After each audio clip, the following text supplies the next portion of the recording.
Yeah, let's do this one.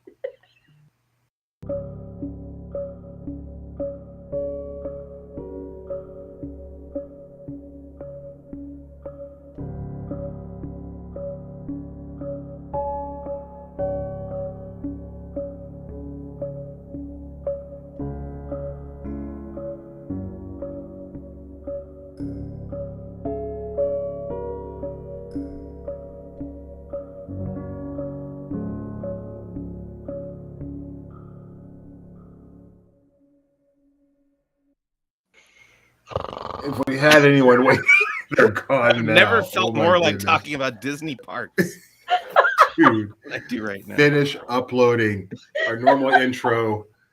Got deleted. Now I'm uploading it, and I just chose one randomly. I chose poorly.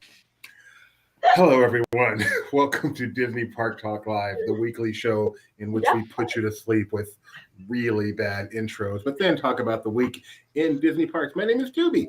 I'm the co-founder of Laughing Place, the co-host of this show, the husband of this person who we're thrilled to have back on our team today. That would be Rebecca Mosley. Hey, everybody. I'll get back to you in a second, Rebecca. Down there, the man in the... What's on your shirt today? This is a shirt I got from Omega Mart in Las Vegas. Awesome. Awesome. Got to show that to Giddy. The man in the Omega Mart t-shirt, head of Star Wars and Southern California theme parks for The Place. That would be Mike Celestino. I promise I'll trim my beard soon. And the man down there in the generic gray t-shirt with the microphone that's finally working properly. Generic? There's nothing generic. That is my Together Again opening of the Walt Disney World Resort, the first Disney resort to reopen after almost months of pandemic closure. Is the man all that time to think, and I could not come up with one. So I'm just going to say the vice president of stuff, Jeremiah Good. Stuff. My local library just reopened. All right, so we're going to talk about the week in theme park news. I'd like to remind you, we are live. You got any comments, any questions, anything you'd like us to discuss specifically, use the chat. That's what it's there for. We are happy to accommodate you.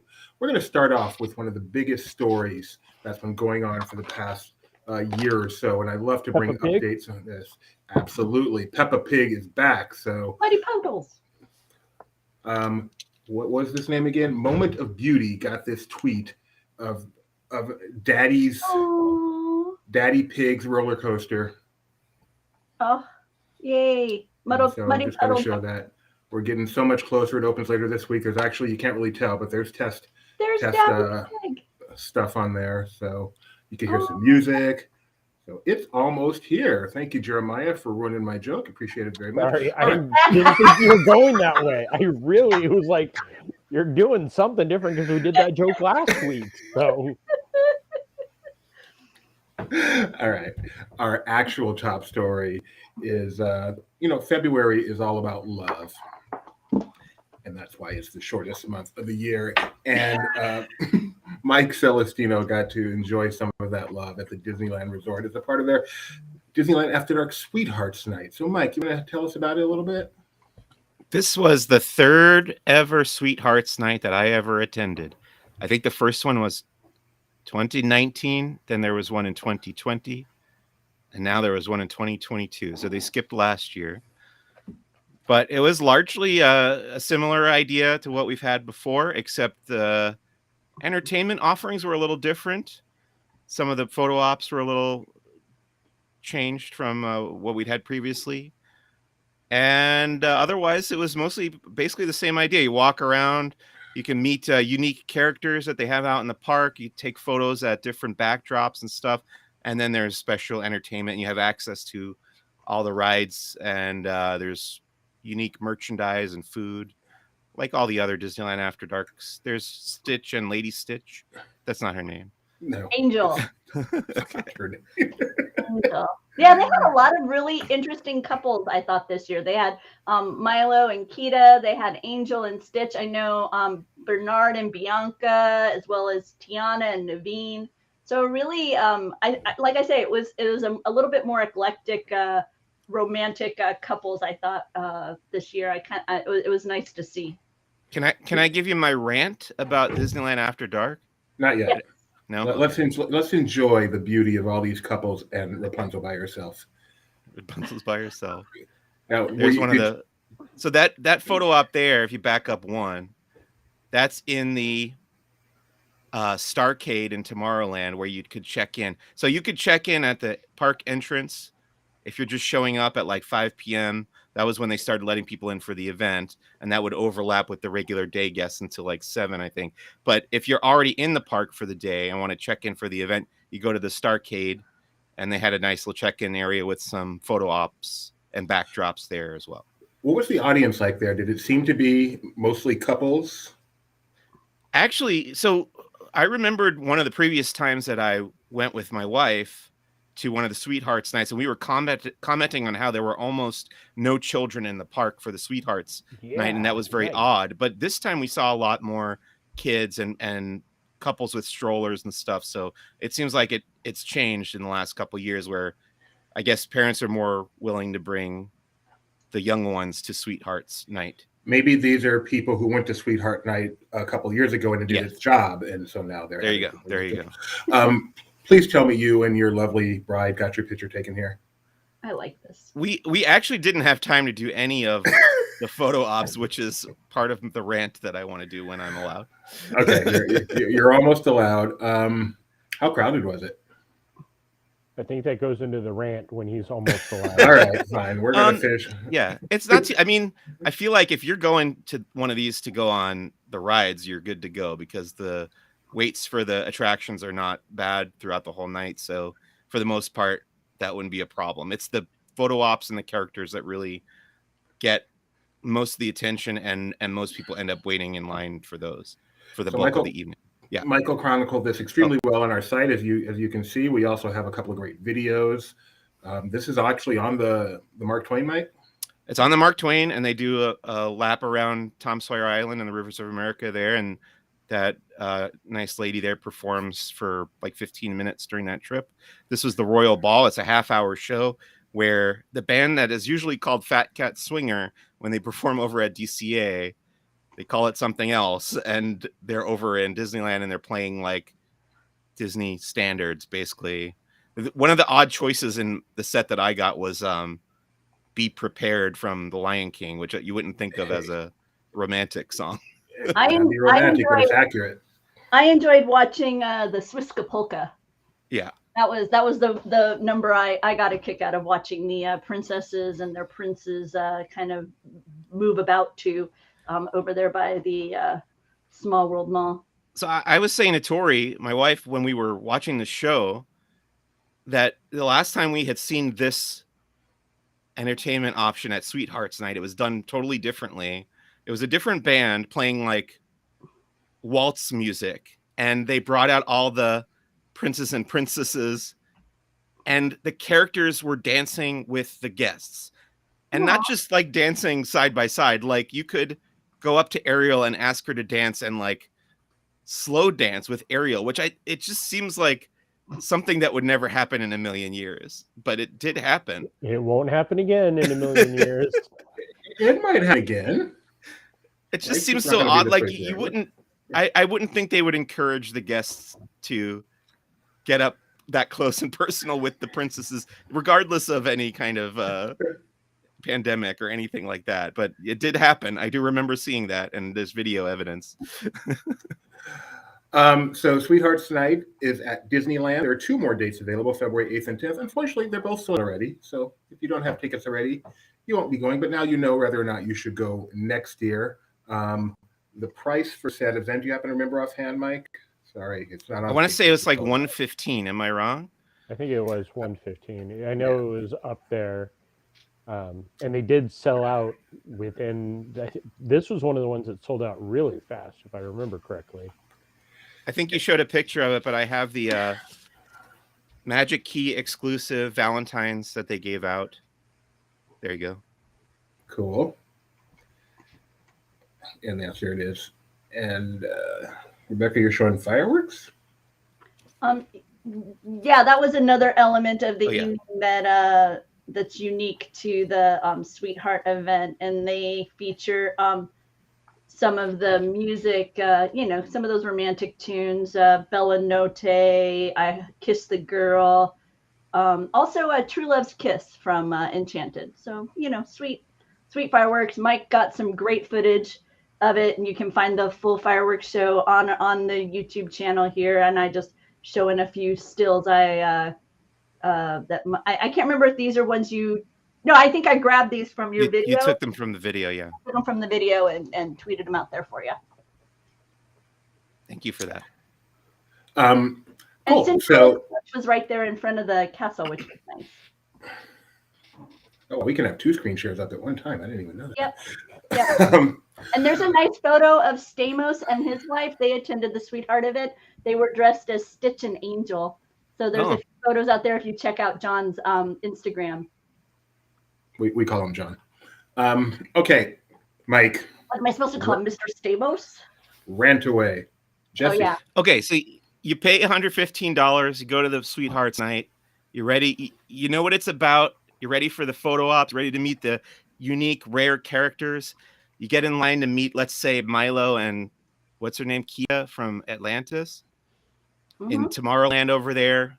It's a nice long line, but you're prepared. You want to do it. You got your heart set on meeting these characters, and you wait for, let's say, a half an hour, and then the characters have to go on break, and they just go away for half an hour, and the line stops moving, and you just wait there for them to come back. Like there's no, you feel like you go to the park during regular operating hours. They have characters. And the performers will go on break, but they'll have a duplicate come out. Whoa. No, I'm sorry. Mickey will go get a new hat or whatever, and he'll come back out a minute later, and they'll be ready to go again. But it's just like 30 minutes on, 30 minutes off. I don't think they usually do with face characters. With face characters, they usually just cut the line. They stop letting you get in line, and then or they trade out, or it's a thing where you know that there's like. It could be you'll meet this couple or this couple, but we're not doing that. Doing that. That's so wild. No, it was just the line stops for half an hour and you just wait there. And this is like, you've paid a lot of money to be at this event, and it's eating into it's only really 4 hours from 8 p.m. to 8 p.m. to midnight. It's just eating into a big chunk of that time. I would be miffed if I cared enough to wait in the line to meet those characters. So based on your experience, your observation, you'd say it would not be possible in those 4 hours to get your picture taken with all the couples? Oh, definitely not. Yeah, any of the theme nights.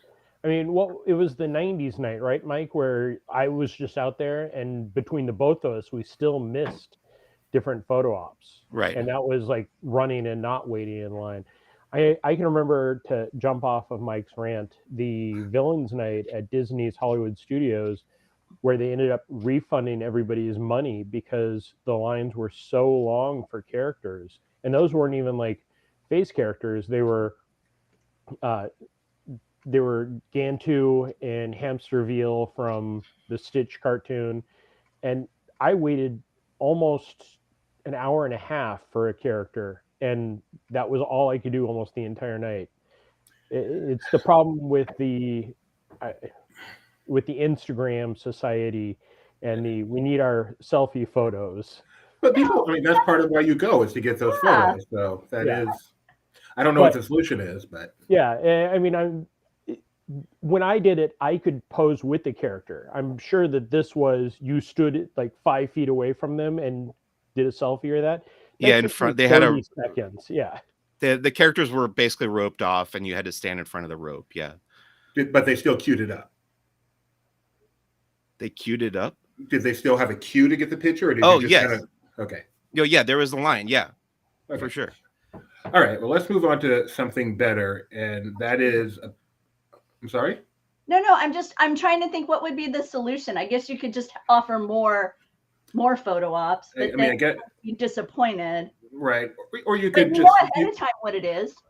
You could alternate, you're in line, you might get Kita Kona, you might get Kita Milo, or you might get Rapunzel and nobody, but people want their particular one. So because I remember somebody on our team had a similar problem when they went to the Villains event, right?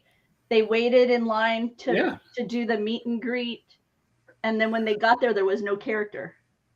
I don't remember who I don't remember which one it was, but it was like one of those where you can meet. It was Jeremiah. Yeah, they were changing out, and they were like, the biggest problem was, even though they would say it's this person or that person, the line would wait. Everybody'd still stay in line because it would always be a rare character and a normal character. So everybody waits for that rare character. It's like buying a popcorn bucket when you just want grilled cheese and tomato soup. There you go. So I wonder it's interesting. I wonder what the solution will be, because that's obviously a disappointing element to, high cost ticket event, limited hours, high cost ticket event. I've experienced the same thing before, being an observer.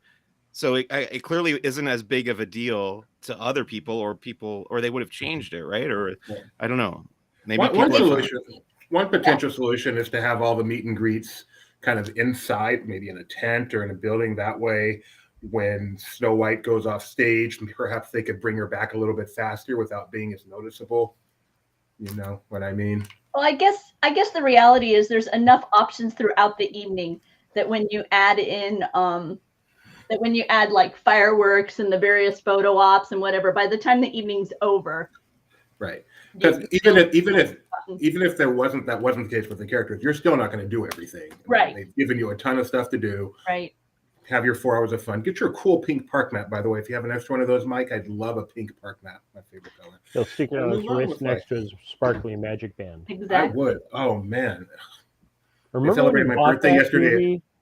They celebrated my birthday yesterday at UJAM, and they wore Disney, and one of them wore Jennifer. She wore rose gold mouse ears. It was so cute. So I should have, if I'd known that, I would have worn my wristband. Anyway, let's move on. So apparently over at Downtown Disney, they have finally given up on the vines growing at the AMC Theater, and they decided to tear it down. Mike, did you get these pictures? I did take these pictures. I like these walls. They're very colorful. Don't you think? Yes. And this is becoming that new entrance courtyard area, correct? When they tear all this down? Absolutely. Unfortunately, it also meant the end of the current end of Earl of Sandwich, which is hugely popular. So I think there's probably a fair chance it'll be back once all construction is done somewhere. But bye-bye Earl of Sandwich. And as you can see here, they got a little bit of growth going on here, but they figured they could not wait the next 700 years for it to finally complete. So let's just go ahead and get this out of here. So thank you for that, Mike. And then I'm looking forward to the media event for this next story, because this is really exciting. I've never even thought of this, and I think it's such a good idea. They're doing fitness classes at the Stone Spa, which is at the Grand Californian, but those classes, some of them are going to actually be inside the California Adventure theme park. So you can do yoga next to Grizzly River Run, obviously before the park opens. This is so cool to me. They even talk about doing using Redwood Creek as an obstacle course to do an exercise routine there. So, Mike, you will be there if they have a media event for this, right? I will do my best. I would happily go down to cover this one. That seems pretty exciting. What do you think, Rebecca? Is this like, had you ever even considered such a thing? Only because I've seen cast members doing it. Yeah, they had a cast member early morning yoga. They have, the visuals of the yoga or Pilates, early morning in front of Cinderella Castle. Oh, they also did it for Run Disney. It was an add-on with Run Disney. I think shortly before the pandemic, they were beginning to offer that as kind of part of your Run Disney package. So yeah, in that way. But you would love this. I would love this. Oh, they're also going to be using like the pool. Let me see. Yeah, check this out. Okay.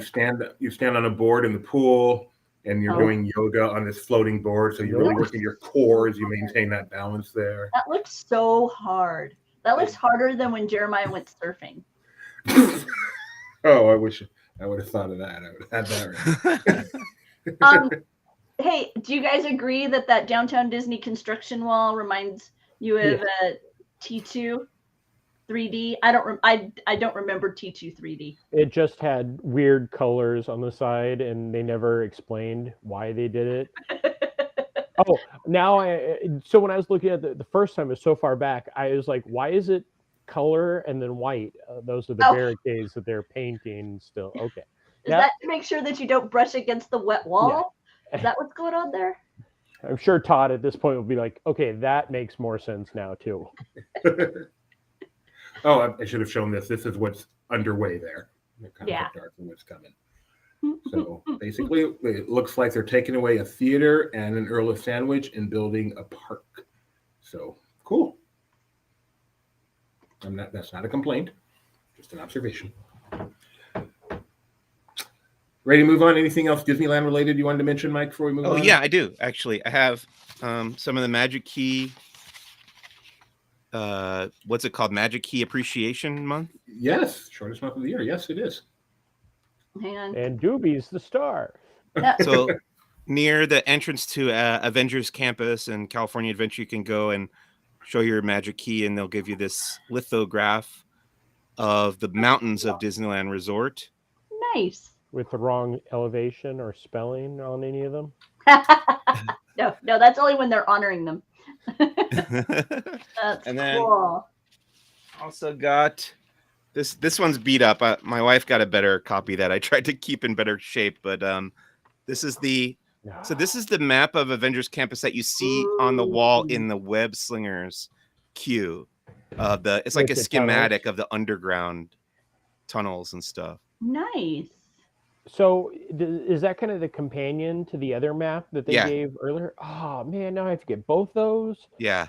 eBay, here I come. And you can have my beat up one if you want, but it's not in great shape. At the bottom corner, is that a Magic Key logo so that it has Avengers Campus, DCA, and then a Magic Key logo? That's cool. Well, where is it? There it is. That's cool. Nice.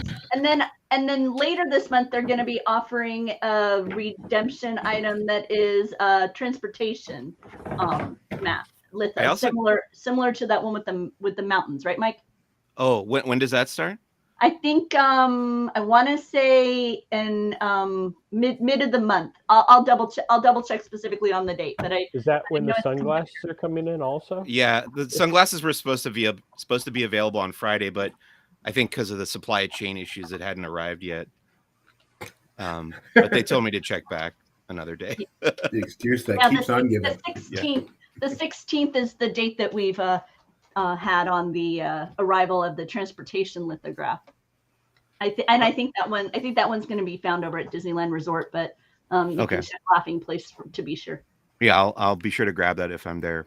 And I also got this, which I didn't know existed. I remember when Galaxy's Edge opened, everybody was asking for this kind of thing, and it's a customizable phone case that you could pretend is for your Star Wars data pad, and it comes with a bunch of different Star Warsy looking elements to glue on there, or I'm sure it has some kind of adhesive to. I haven't actually opened it yet, but that's cool. I got it from my phone.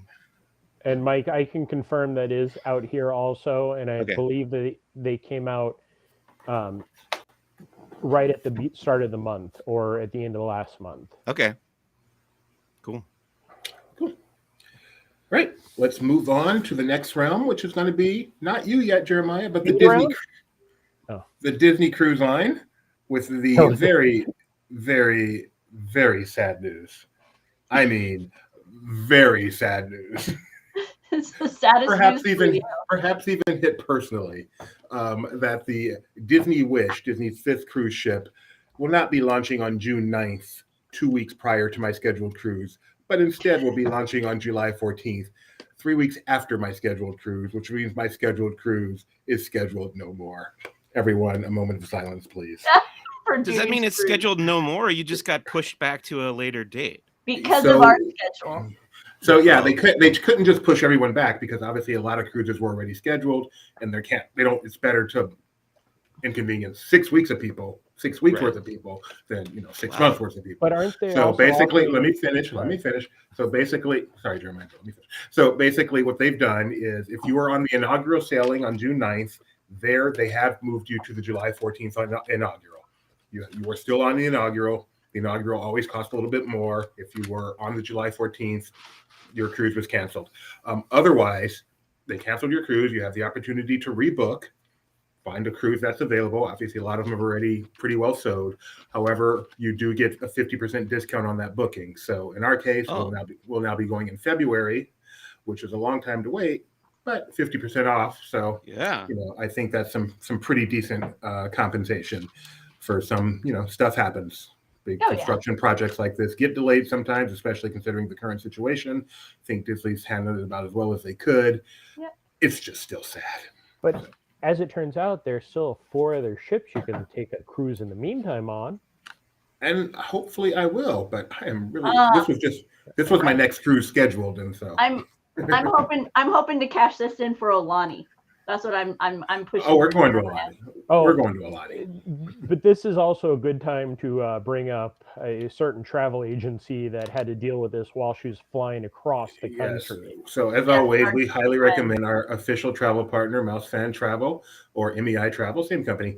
And Becky is the head of that company, and obviously this broke completely by surprise for everybody, including her. And she is actually on her way to take a cruise on a different Disney ship on an airplane when it broke. And so she got to see just how well you can do customer service from the air. Not that she doesn't have a huge team. And this is not a tiny company. There's a huge team here. But obviously when something this big happens, it goes all the way to the top. She got to coordinate from the sky. Yeah. Becky said, "Thank you, Wi-Fi." So Kyle points out that Doobie will now be on the wish for his 52nd birthday. Yes, indeed. And I'm hoping this means I'll be in Olani for my 50th birthday, but we'll see.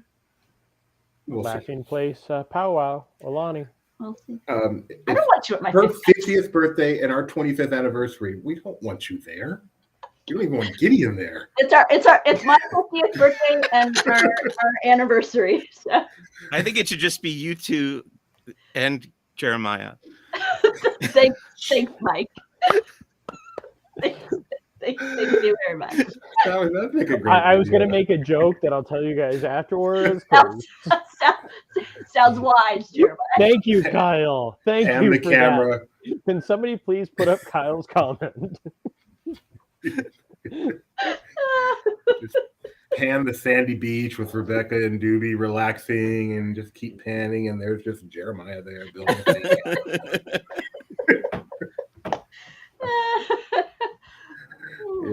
God has got it right. Jeremiah. Yes. We can bring Jeremiah as Gideon's pal. If we have to bring Gideon, then we want to bring someone else to keep Gideon. All right, and then if I dare say Uncle Jeremiah, then Uncle Ben would get very upset, right? Yeah. Don't you dare! Don't you dare! No wrath. And also on Disney Cruise Line, 2 Disney Cruise Line stories this week. Starting in 2023, we have Marvel Day at Sea, we have Star Wars Day at Sea. Now we're going to have Pixar Day at Sea. And I just want to jump in real quick, Doobie. This is a really fun article that Tony Betty did. Because Tony, in essence, got super pumped about the idea of Pixar Day at Sea and let his imagination run wild over what would he want if it were his dream Pixar cruise. So it was fun to just kind of contrast that with the announcement of what is actually going to be the Pixar Day at Sea. As you kind of have to rein in Tony's ultra blue sky. What a Pixar Day at Sea would be in his dream world. My favorite thing is there was a Pixar cruise 10 years ago out of Long Beach that everybody seems to have forgotten about. Yes. That they did, and they had the actual animators on there, and it was this full thing. And that was long before they did these cruise Day at Seas. Yeah, and those are different when you have actual people on there. Yeah. Those are more of a edutainment thing than just pure look at me. So Mike, you may want to take your price tag off your bottom of your Tervis.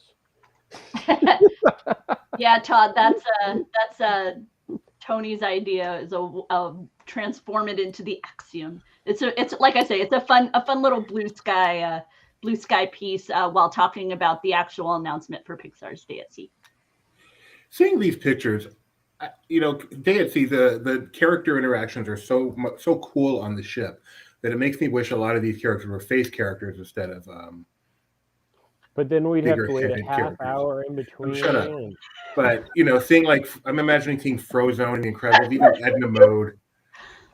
That would be a lot of fun as face characters. Are there any face Pixar characters? No. Face. Merida. They did Sid Oh, at yeah. Mm-hmm. Boogie Bash. But yeah, Merida is really the only one that's out Merida. all the time. Merida, Sid. Not many. So go check that out. As Rebecca said, it's more than just an announcement. It's When they had the musical, did they also offer them as face characters, or did they still keep them, or were those only on stage? I believe not 100%, but I believe when they had the musical, you could meet Woody and Buzz as face characters. Yeah, I can't recall. I was trying to remember. Dewey, are you auditioning for Joe if they do a face character? Have you Yes, guys? I've got the physique for that. Have you guys seen that really wild artist who has taken the Pixar characters and put them in real life? Yes. You have. I know I sent it to you. But did you guys see it too? I'm gonna. I know they throw those up BuzzFeed. every now and then with BuzzFeed has a lot of those where it's like, what would the princesses look like in real life? What would the princesses look like gender bending in real life? And they just do everything that they can. I'm waiting for my favorite one of those of all time. Like horses. Princes as cement mixers. Yes. The best one of those ever. It was so cool. That was good. All right, Jeremiah, you ready? You're up now. I'm up. You're up. What am I talking about? Here we go. Meet and greets. Oh yes, the meet and greets. So Vanellope and Joy have returned. Also Donald. Donald returned to Mexico in his Caballero costume. Vanellope and Joy returned at the exit of the Journey into Imagination with Figment. Apparently, Imagination Land and the Grid now have white picket fences, so those are fun. Minnie has also returned to Duffy's former spot. She walks on his bones in the gazebo. And then there's Donald.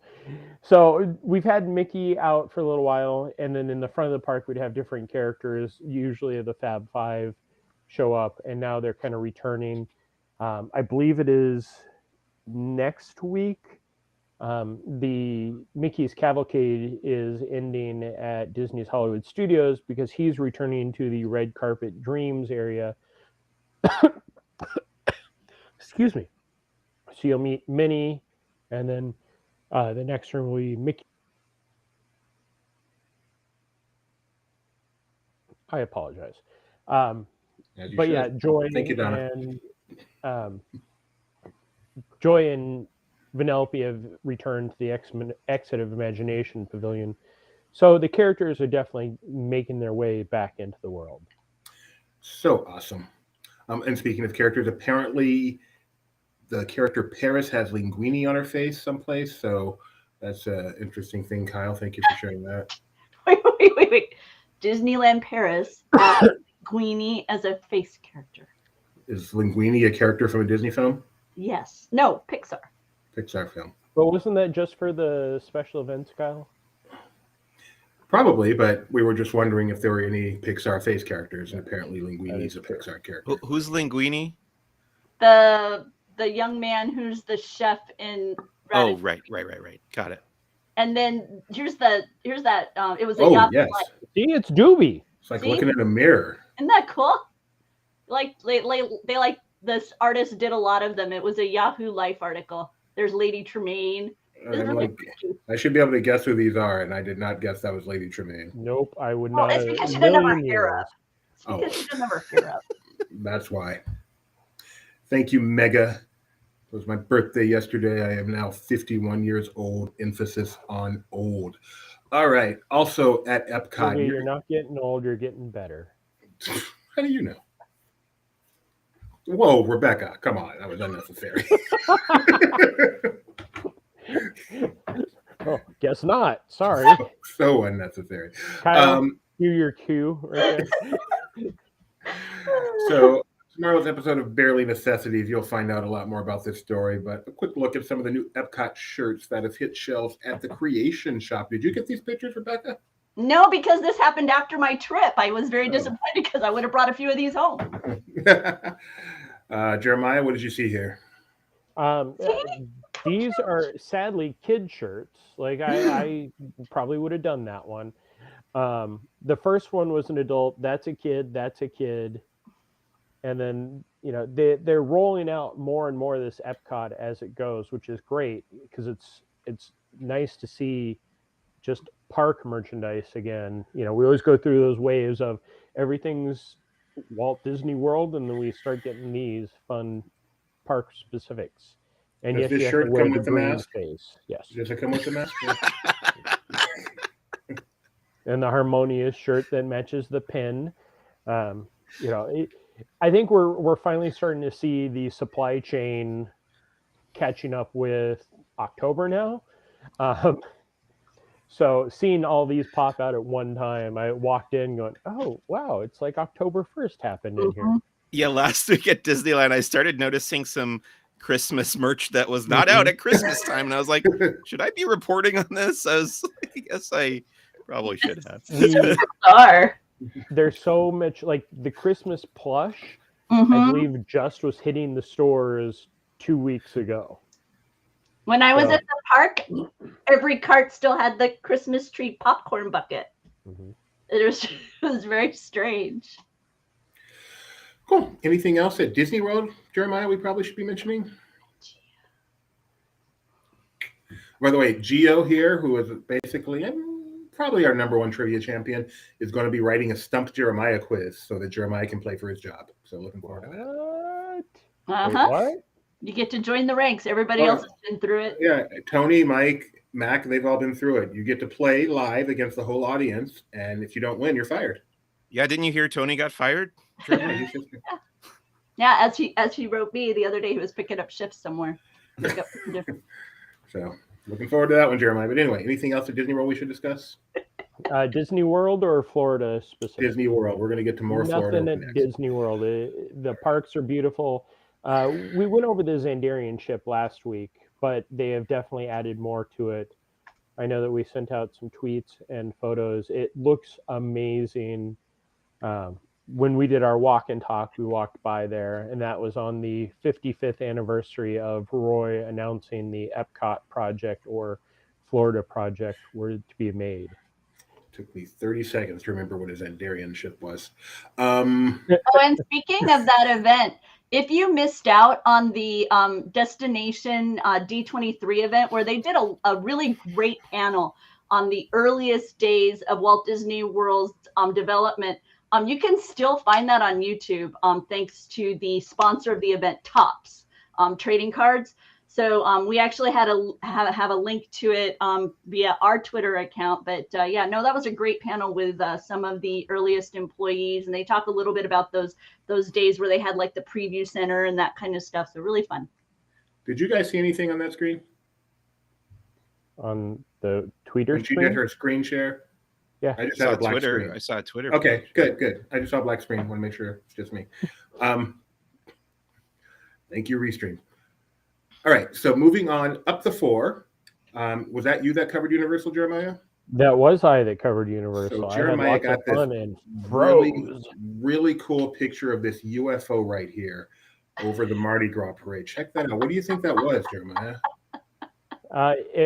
So the Mardi Gras parade each year is they started adapting to change it up each year. For many years, it was still the same 6 floats.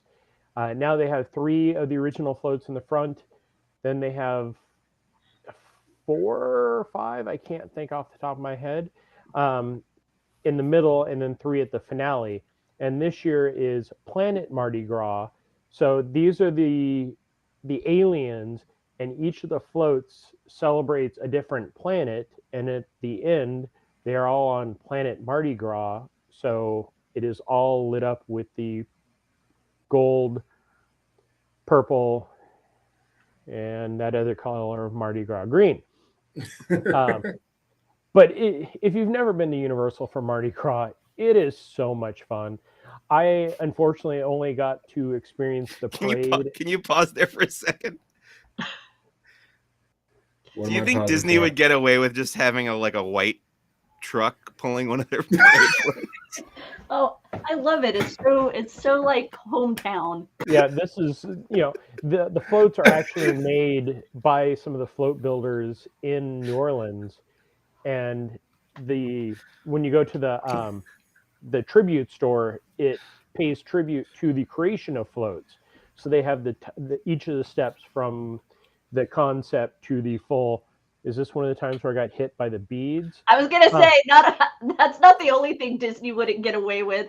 I don't think the bead throwing. I cannot tell you. It was cold that night.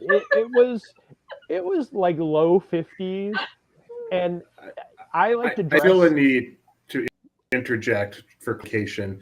Mardi Gras beads have a connotation typically. That does not apply at Universal, correct? No, No. they Okay. throw to everybody, and Throw that them is no longer even a thing in New Orleans because Yes. it's against the law. Okay, thank you. But it was low 50s. I like to dress up, which I forgot to bring a jacket that night, so I was freezing. So here I am was he. filming. And, all of them. One of the jokes, we have two videos up. We have this video up, and we have one of the senior show directors that helped design the Mardi Gras parade. And at one point, he has 4 of the characters next to him, and they all have bare midriffs. And he makes the joke of like, we still don't know how bare midriffs keep you alive in space. And they're standing there just freezing, and he has like 3 layers on. But during the it's parade, great looking at it from this angle as projectiles are just flying into the audience. Right? My hands hurt from blocking beads coming at me. And then do they still just pile them all on at that tree on the way to the parking structure? Yes, at the end of the day? I did take a picture walking in of the tree where nobody had the chance to throw any beads. They cleaned them all off. And then at the end of the run, I will go back and take the same picture of the tree so we can compare how the party started and how the party's going to end. How it started, how it's going. Make sure Yeah. you caption it that way. That's hip on the socials. You were talking about the tribute story, Jeremiah.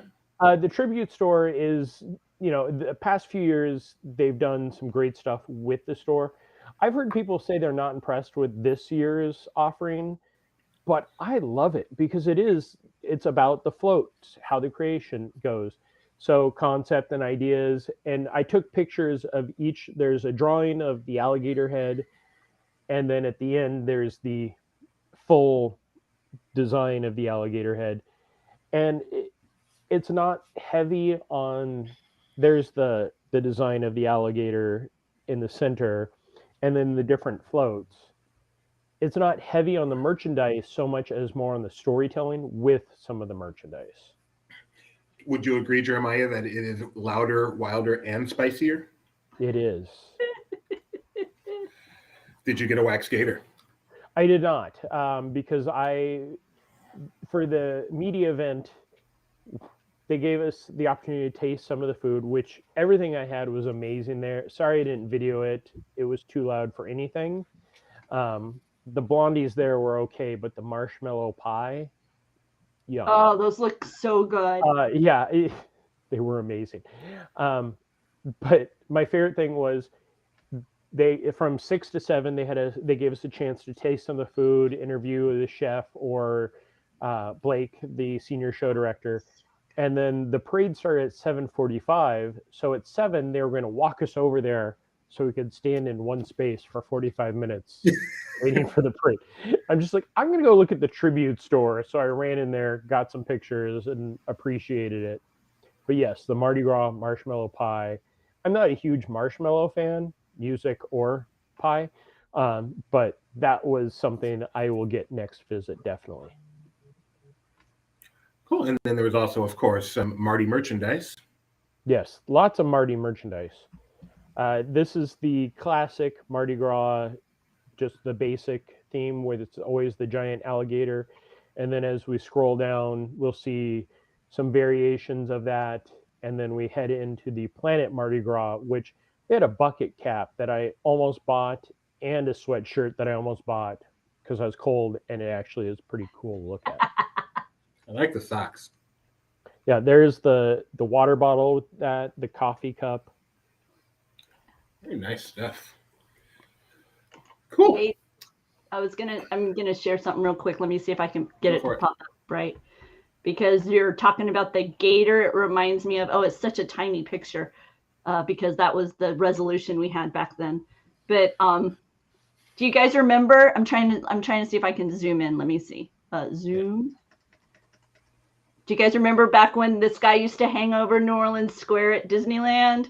Oh, wow. When they did that, when they went all out, when they were really trying to kind of compete. I feel like it was in response to the way Knott's was really, kind of owning the Halloween season. Disneyland decided to own Christmas around 1999, and they hung this gator with the red nose over. This is between the gallery and the Club 33 patio.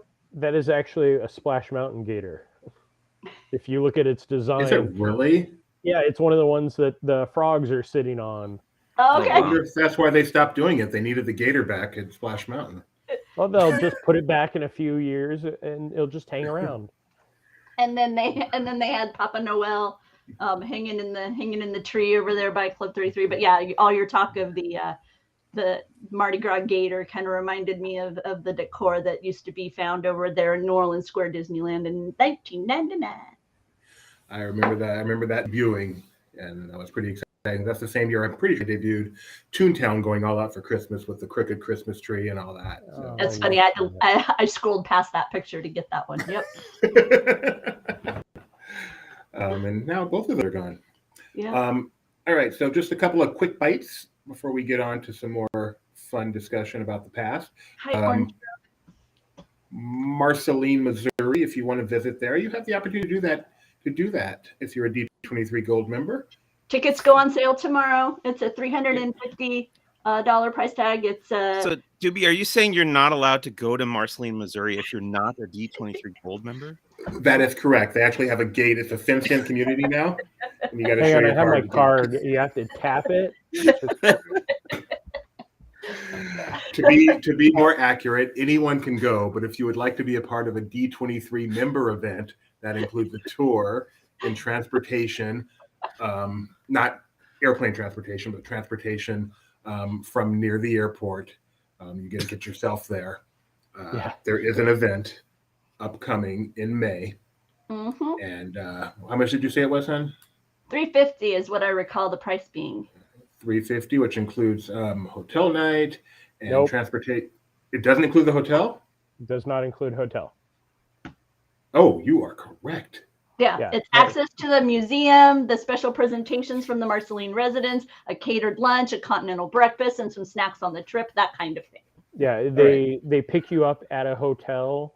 Mm-hmm. They are offering D23. If you scroll down a little there. bit, that's where the price is. $350. Oh, $357. You have to pay the processing fee. Yes. And a commemorative gift as well. Yeah, it's a great opportunity, but it is not. The $350 is great for that. The airfare to the local airport and then the hotel are the things that are not included. So don't just go, hey, $350, I get to go.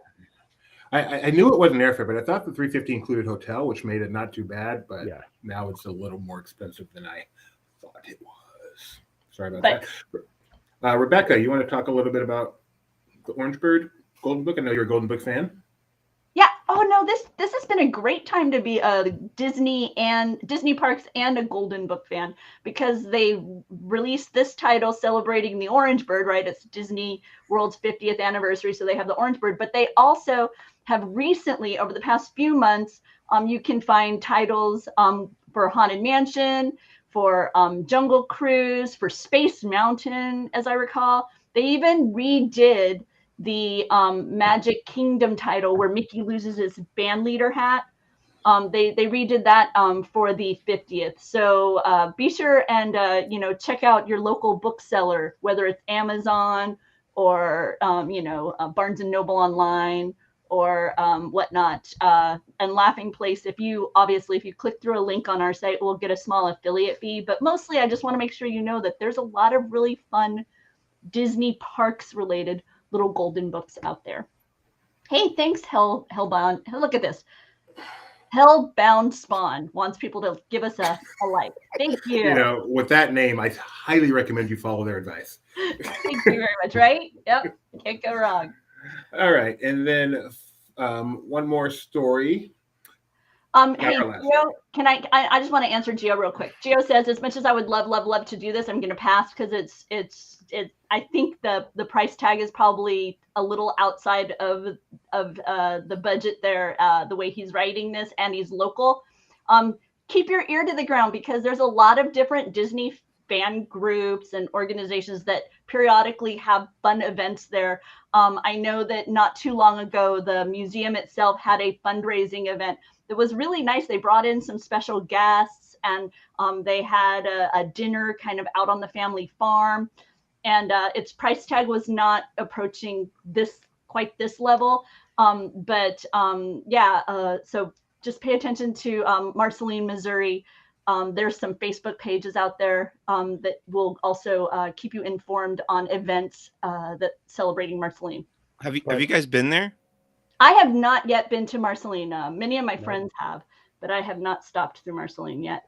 One thing about Geo, I mean, yes, it is a $350 price tag, but one of the things that D23 does when they do these events, that parting gift is always amazing. And then whatever the presentations are usually above and beyond. When I went to the opening of the museum in Memphis, Brett Iwan was just walking around talking to people. It's not you're paying this and you get a bus, you get off, you get on, and you see one thing. You get the chance to rub elbows with stars. Doobie may not be there, but everybody else will be. Was Brett just talking as himself, or was he speaking as Mickey? Do we have time for a short story? It's very short. Okay, so I went to. Wait, is this about Ashley Eckstein? No. Okay, go ahead. Went to dinner at the famous barbecue place that Elvis used to eat at down the street from Graceland, and it was me and our CEO and a few other people in one booth. Brett, his partner, Bill Farmer, and his wife in the booth right behind us. They had come over from the hotel in a stretch limousine, a pink stretch limousine that the barbecue place offered, with a group of people that were all there for the D23 thing. So I'm sitting there at the end of the night, and the woman that was in the stretch limo with Brett and Bill Farmer, the voice of Goofy, Brett, the voice of Mickey, comes up and starts talking casually to Bill and Brett, and she looks at Brett and goes, "So what do you do?" And he goes, "Oh, I voice a little character named Mickey Mouse." And she had this look on her face like, "No, you don't." And he did it for her. And it was just one of those times, like, I feel if you're going to Memphis for an event like this and you get in a limo with somebody, you kind of have an idea of who you're in the car with. But oh, you apparently live a much more boring life than some people, Jeremiah. That is a fun moment, though, when you, as a Disney fan, are near a voice talent and you see them kind of unveil who they are to somebody. That is always fun. It is. It's always. You're not going to tell that story, like when you're, it's just fun. Yeah, I enjoy. You're not going to tell that story. I don't know which story you're even talking about. I just when we went to whatever the Wolfgang Park or whatever it was called at that point. Oh yeah. With Wayne and Rusey. Yeah. No, I wasn't going to, but go ahead, since you started it. When we went with Wayne and Ruthie. We went there with Wayne and Rusey, and I don't remember what happened. See, I can't remember the details. Our server was just clearly having a rough night. I mean, I don't know if the table nearby was giving her a hassle or whatever, but she just seemed very harried.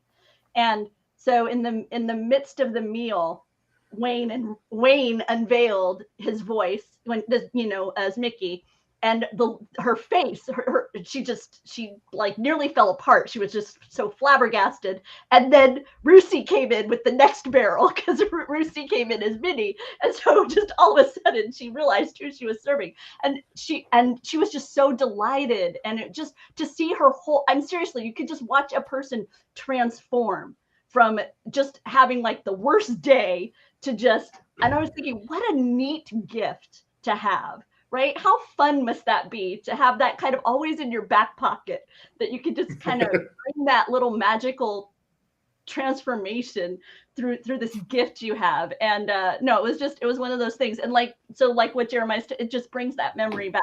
And that's always so much fun to see when Bill breaks out his goofy laugh to people at an event who maybe don't realize, visually who he is or whatever. Just those moments are so much fun. And that's, of course, Wayne Allwine and Rusey Taylor, who unfortunately are neither with us any longer, which is why Brett is now Mickey. But I did want to point out, since it came up, Wayne Allwine would have been 75 years old today. Yeah. Oh. Yeah. I'm glad we got a chance to mention him there. Mm-hmm. Let's see. So this is why I wrote it down. The National Museum of American History in Washington, D.C., which could be a Smithsonian for all I know, is working on a future exhibit on Disney parks. And they're asking you to send in your pictures from the history of the parks, including a couple of sentences. And they are looking to use pictures in a future exhibit. So we have an article on that talks a lot more about it, but most important thing you need to know is the email address, nmah-disneysstories@si.edu. So that says it is Smithsonian. And here's a couple of examples there. They just want pictures of what it is to be a family enjoying yourself at the park, and make sure you have the rights to the picture. So if it's a picture of you as a child, that's okay. If it's a picture where you're the parent taking a picture of your child, that's okay. But you can't just send them random pictures of strangers. If I have pictures of the Doobie, if you have his permission, you can get his permission. What a segue to our next segment. Tomorrow, DCA is old enough to drink. February 8th, 2001, that park opened. And it has changed a lot in the past 21 years. So we're going to spend just a few minutes talking about early DCA, starting with early Doobie there on Hollywood Boulevard with his beanie hat he was so proud of. You love that Soarin' hat. I love that hat. I still have it somewhere, my Soarin' over California beanie hat. So, but let's start with you, Jeremiah. What are some of your great memories about early DCA? What's so funny? I'm pretty sure those are the shorts that you tore totally up the side on a turnstile when we were participating in a scavenger contest. And I miss those shorts. Sorry, I just can realized. one of you put up the picture I put in the Slack? Oh, let's see. I can work on that, dude. Okay, go ahead and talk, Jerm. So with me, because so I'm going to start in the way back machine. I was a kid. The merchandise picture? No, in the Parks Talk pick. Okay. And I was in a youth group, and we were in Anaheim scouting for our main convention each year. And it was the same day that Michael Eisner was announcing the plans for what was then Westcott, that then it evolved into Disney California Adventure. And I, being an annual pass holder, was there weekly up in the grandstands watching. And of course, tonight would have been the 21st anniversary of me sleeping in the gutter of the hub and some cast member hitting me with his flashlight, me keeping warm with I actually still have that jacket. It's in my trunk right now. But I was I had been there quite a few times prior to the opening, as I'm sure Doobie and Rebecca had, with the annual pass previews, cast member previews. And I know you guys probably made it to some of the media previews, but I loved the opening days of DCA. It was very unique. Oh no. Don't. Yes, this is the original Steps in Time. It ran maybe a week of previews. It's like original which version? This did not even make it to opening day. This is the show I saw on the very first was a cast member preview. Very first cast preview. The only previews they'd had prior to that were Imagineer previews. This was the very first cast member So preview. I must have seen. I saw all the different versions, and Yes. remember. This was cool. I love mural this. Back in the back of Hollywood, near Hollywood and Dine. where the rocket rod rest in Yes. peace. And this is inside the original Hollywood and Dine. We after they got rid of these restaurants, we had a great LP meet in here with Wayne and Rusey, which just had people in tears. It was awesome. Superstar Lamo, sorry. Soap Opera Bistro. Oh, that's why I didn't recognize it. I only went in there once the entire time it was open. This was among our favorite places. We love Soap Opera Bistro so the much. food was so good. The brunch that they had. Get a Grip / Lights Camera Chaos. Oh wow, I forgot about them. Oh, I love this show. The music in the show was so industrial and cool. It was fun. Isn't it that on the original DCA CD? Yes, it is. Absolutely. They called it Get a Grip, and then they realized no one knew what a grip was, so they changed it to Lights Camera Chaos. Yep. And then still it ran didn't about take it. too long before they brought a Mickey and Minnie show there with Jesse runners and stuff. Yeah. Hey, but remember the classic commercial, just like Epcot. Characters are going to keep their distance for now. Oh, right. Wait, we need characters. Get over here now. Who Wants to Be a Millionaire Play It, which was not opening day. This is when they realized they needed to add something. This came in the winter time. Trivia question. Yes. Go back one. Do you know what was originally supposed to be in that spot for opening day of Disney's California Adventure? Wasn't the top R&R? No, that was what they wanted Superstar Limo to be. Okay. That was on the map because I got a tour of Imagineering when they were building it. That was going to be where Armageddon was going to be. Oh. Whew. Which is why one of my greatest regrets was never making it to Armageddon in Disneyland Paris. Oh, that's a fun thought. The original King Triton's Carousel. Mike C., when was your first trip to DCA? Was it early on, or did it took a while for you? It took a while for me. I was a Disneyland regular or semi-regular since I moved to Southern California in the late 90s. But when DCA opened, I heard bad things. And anytime I got down there, I would always rather go to Disneyland. So I never stepped foot into DCA until after the Tower of Terror opened. Wow. You call yourself a theme park reporter. I was not a theme park reporter yet. So he was just a college student. What year was Tower of Terror? 2003? No. Here's its 4. construction wall. 4? Because it opened on 5, and that was when they announced 555 for the 50th. I was a big fan of the Tower of Terror from Walt Disney World, and I really wanted it to come to California. Surprise! Yeah, and it didn't quite live up to what I wanted. But it opened on 5/5/04. You are exactly right. So was that the famous event with Kelsey Grammer on that date? Must have been. No, I don't. No, that was the one with Gallagher. No, I thought Gallagher was when they did the Scream Off. Wasn't that the opening? Wasn't that when they? We had a tower event before the actual opening where they did a Scream Off, and I thought that was Gallagher. I thought the actual opening. I mean, if it was on 5/5 and it's announced the 50th, I thought Kelsey Grammer's the one that announced the 50th. No, but I thought that was the actual 5/5. Oh, maybe. I don't remember. I remember it was in the Hyperion. So anyway. Eureka. Oh, this is still my favorite daytime parade of all time. Even more than Lion King Celebration. Eureka was so awesome. You know, if not for Eureka, the parades day would not be the same because that was the first time where they used the big puppets and the things that they would put the harnesses on the back to hold up for. Yes. And it had the best line in the history of theme park parades, like an egg getting fried on the sidewalk. And right here on this YouTube channel, we actually have the opening day ceremony for not only the park itself, but for numerous attractions around the park. They did opening ceremonies for Muppet Vision, for the Golden Dreams Theater for the Everything that's not there. right? Everything that's Yeah. not there. Yep, exactly. And then we also have a collection of interviews that we posted way back when, and then we've republished over the years. And one of my favorite things that we have that is not going to come up because my server is going to be slow in the moment, is a interactive map. And you can visit the history of Disney California Adventure. Actually, many, I think all Disney theme parks now. Yes, everyone. Right here on Laughing Place.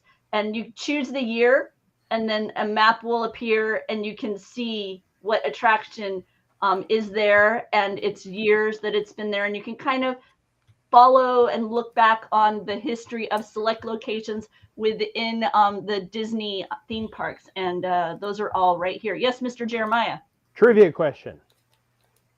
There are 3 attractions that really haven't changed anything since it opened. One is exactly as it was when it opened. The other 2 have changed a little bit. What are they? Can I guess? Yeah, sure. Grizzly River Run? Nope. No. That's completely changed its theme.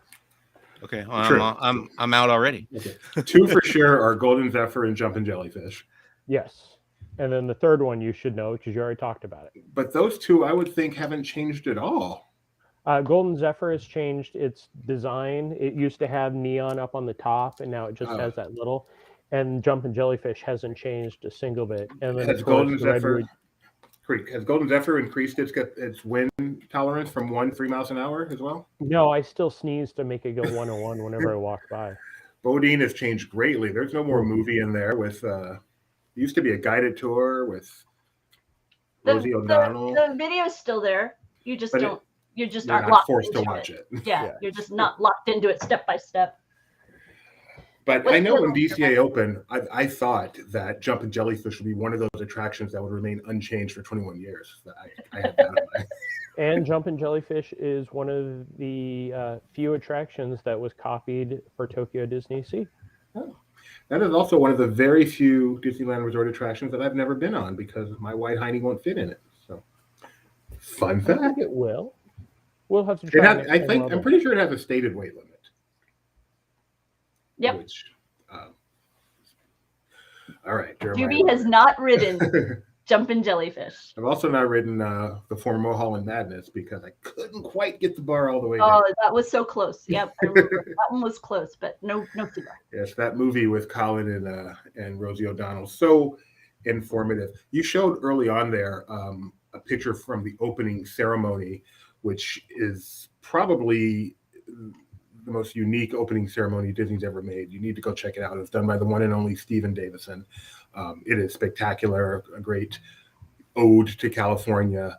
And if you actually scroll to the top of that, Rebecca, there was a picture of, that would be Michael Eisner and Roy E. Disney. This was actually the last time they stood within 6 feet of each other. So before the whole Save Disney drama and everything. Yeah. Fun fact. So that's early DCA. As Rebecca said, we have some awesome resources if you want to do some research on those early days. It was a completely different theme park back then, and a lot of fun for those of us that remember it. Rebecca, Mike C is going to be there tomorrow for a live walk and talk. So if there's some location in Jumpin' Jellyfish. You want to see Mike be sure and let us know. We'd love to be sure and showcase your favorite spots of California Adventure as Mike walks around. And we should we'll talk a little bit about how stuff has changed too. I'll try to have some pictures ready like we did for Downtown Disney that one time and talk about how stuff has changed over the years, which it has enormously at that park. Rebecca, can I say today it dawned on me, whenever Mike is doing his walk and talks and he makes that turn from like the Embarcadero area around the corner where the mermaid is and he looks off towards the Paradise Pier Hotel, I'm always like, wow, this thoroughfare is so much wider than I remember. And it wasn't until today that I realized it's because there's an enormous dinosaur missing. It's like it hadn't dawned on me as to why that they're over. Because I was like, did they take out some trees? I was like, but then today looking at it, I'm like, oh yeah. No, they still have sunglasses there. Dinosaur Jack Sunglass Shack. I love that place. Hang on, let me find one of my pictures. Do I still have? Totally forgot. I need that picture of me with Dino Jack. If you have that picture, Rebecca, I want to have that one ready. Okay, I'll find it. Tomorrow. But yeah, the Sunglass Shack was always a fun place to stop by. Again. While Jeremiah's looking for his picture, you were gone last week, Rebecca. Any highlights of Disney World you want to mention? Oh, Walt Disney World. Oh man. Yeah. The Festival of the Arts is so much fun. I'm really glad that the chalk art is now doing those dimensional ones where it's flat, but then when you look at it, it looks like all like you can step into it and it's all dimensional. It's so cool. They did one with Groot, and I think they just did another one with Moana. Mm-hmm. Those are really, really cool. I thoroughly enjoyed them. It was too cold, so I didn't stay for nighttime. As you guys saw, I popped in real quick. It took me 30 minutes to get my AP processed and everything because this person sent me to that one and that one sent me to that one. And so it took a while until I got my AP properly processed. But I was able to share a little bit of the beauty of Spaceship Earth. I could sit there for forever, you guys. I really could. Yeah, I'd like to find out someday. Yeah, I know you still haven't seen it in person, have you? Nope. So yeah, I want there to be like a little food cart in that area that offers hot cider. That's what I wanted when I was sitting there. I want to sit here and drink some hot cider. That would be open 3 days out of the year. Okay. Well, when it's not that, it can be something else. It can be nice cold drinks. But no, it's really beautiful. And then they also have a lot of really cute photo pass offerings there now, including some that are like a neon figment. So it fits in really nicely with the Beacon of Light, or is it Beacon of Magic, Jeremiah? Beacon of Magic. Magic. Beacon of Magic. You can get light anywhere. Magic requires Disney. Yeah. So pay attention to the photo pass offerings that are there by Spaceship Earth because they're pretty cool in the unique stuff they've got for Festival of the Arts. I didn't set foot in Magic Kingdom because Gideon right now is very, very much attached to Universal or Orlando Resort. And we ended up spending I would say the majority of the visit to Orlando area where my family is. We visited Universal far more frequently than Disney parks. So yeah. Okay, check out the. I got these. You got these? Okay. Yeah. Yep. I just wanted to mention we didn't really have any too many fun or just facts today. Really, we had one from Kyle. Actual Mardi Gras is on March 1st this year. That's not fun. That's not fun at all. But Kyle did have a helpful tip. If you want to do the Marceline thing, that's convenient lodging 3.5 hours away. He's only asking $500. So. And you still have to drive from his house to the hotel to get on a bus to go to Marceline. So thank you for that offer, Kyle. I'm going to decline politely. Here is the second iteration of Dinosaur Jax. He wasn't in his really cool pink there, but he had his green going. My pink one is somewhere in the middle of all my photos. So his Pepto-Bismol green looking good there. And what did it say? What does it say above the word sunglass? Dinosaur Jax. Oh, okay. Sorry. That makes sense. Dinosaur Jax Sunglass Shack. And then what did I have? Did I have a Dinosaur Jack hat, Rebecca? I'm trying to remember that picture.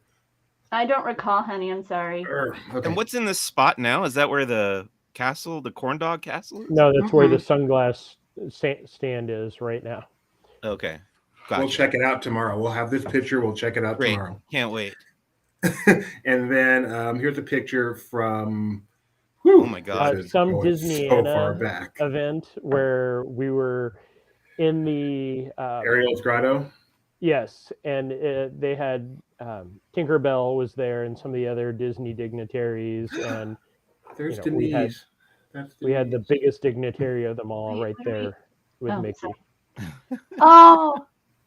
So for those who, this is our CEO here. He was working for the company at the time. Now, as they say, get you someone who looks at you the way Benji looks at Donald Duck.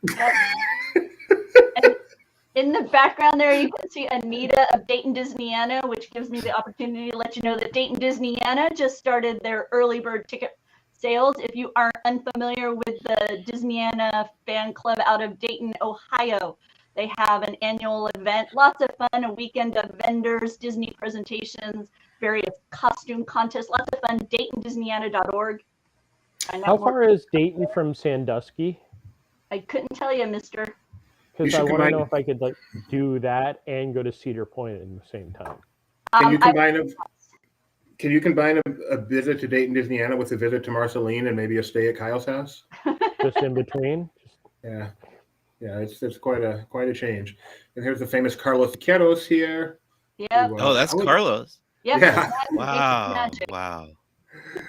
This is Toon Finder back here, who no one really knows who he is but me and Rebecca. Yep. So anyway, man, DCA, 21 years old tomorrow. How time flies. You're not getting older, you're getting better. Thank you, Jeremiah. You're getting older. So anything else anyone want to mention before we conclude? Yes, Mike Celestina. Yeah, I just want to show off one last thing. This is the Droid Factory Mystery Crate you can get at the Droid Depot at Star Wars Galaxy's Edge. It's $15, which is a little pricey, I thought.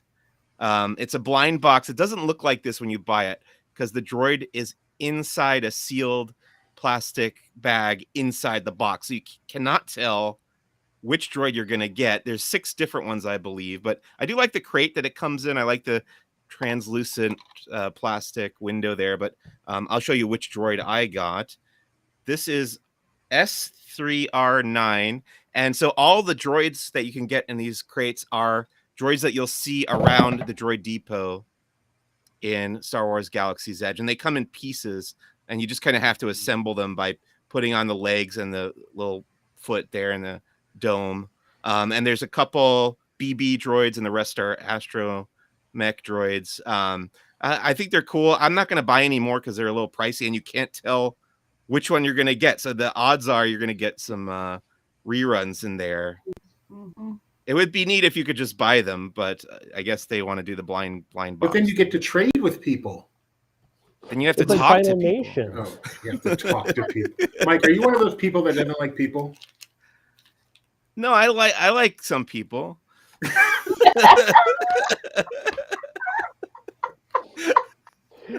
Present company not included. That says it all. That goes right up there with you can't hug a file. I like some people. I like ... Some people. Yeah. What's your favorite day of the year of your life, Mike? Wedding. Yeah. All right, Jeremiah. Anything else coming from you? Nope. Tomorrow I will be visiting Disney Springs and hopefully swinging by Disney's Hollywood Studios, see if I can get one of those droid blind boxes because there's some cool ones I want. Yeah, let me know which one you get. We do have coming up on Thursday, I get to go out to Busch Gardens to experience Iron Gwazi, one of the most looked forward to coasters in America, and we'll have a report on that. And then, of course, next week, Doobie, I know it's what you've been waiting for the most. Should we schedule a live stream as soon as we know the schedule for that to walk around? Sure. What are we walking around? Next week. The reopening of so many things? Peppa. Oh, Peppa. Are you going to that? Yeah. Wow, you're lucky. Can we send Gideon out so we can experience it as a kid? We found, Chris, he actually has some child. That's right. Okay. There it is. There's the Pepto-Bismol version. With Mulholland Madness, sponsored by Alamo, with a giant map on the side that was so much fun. I wrote a trivia question about that map. I love that map. I wanted it. I wish they had done it as a poster. I still wish they'd done that as a poster at some point. DCA 1.0. Someday we just need to have an hour talk going remember when and just talk about DCA 1.0. Let's do that on the 21st anniversary. Soon. We can wait. We'll build up the excitement and do it for the 25th. Woo! We're going to build up the excitement for 4 years. You're very optimistic about. People aren't excited about it now, and it's been changed for 11 years now. So, Oh man. All right. Mike, Rebecca, you got anything else you want to say? No, tomorrow, Mike C will be coming to you live from inside Disney's California Adventure in honor of his 20th birthday anniversary, whichever you want to call it. And then later in the afternoon at 4 o'clock will be Barely Necessities. Rebecca Burbank and I will be talking about the latest Disney merchandise offerings. There's a lot of new stuff that's been unveiled. Some Walt Disney World golden statues and various other celebratory items. We'll be highlighting those. And then in the evening, Doobie, Gideon, my husband and son, will be hosting Disney Trivia Live. So you can find that all right here on this channel. If you've been enjoying this discussion of Disney Parks News of the Week, be sure and give us a like. If you want to stay on top of all the Disney fun we're having right here on this channel, hit subscribe and then you'll get notified when we go live and you won't miss out on any of the nonsense that we do here in this world of Disney. So in our little Sam. And Wednesday is a huge day. You know, we cover a lot of things here, but there's one thing we do better than anybody in the world, and that is cover. That's right, Mike, we do. And that is cover Earnings Day. And Earnings Day for Disney is on February 9th this year. So we'll be covering that with kind of a preview in the early morning. And then as they release the earnings, when the market closes, and we'll probably have a live video talking about it with Ben and Kyle. So sometimes there's a little news to come out of there. Sometimes it's just the numbers, but Benji does an incredible job of dissecting those numbers and figuring out what they really mean. Disney stock, along with a lot of the stock market's been floundering lately. So it's going to be fun to see what kind of stuff they report with Disney Plus and the parks and all that, and kind of take a deep dive on the state of the Disney company under its CEO, Bob Chapek. So with that, thank you guys so much for being with me today. Thanks everyone for tuning in. Like, subscribe, ring the dingy, and we will see you next week on Disney Park Talk Live.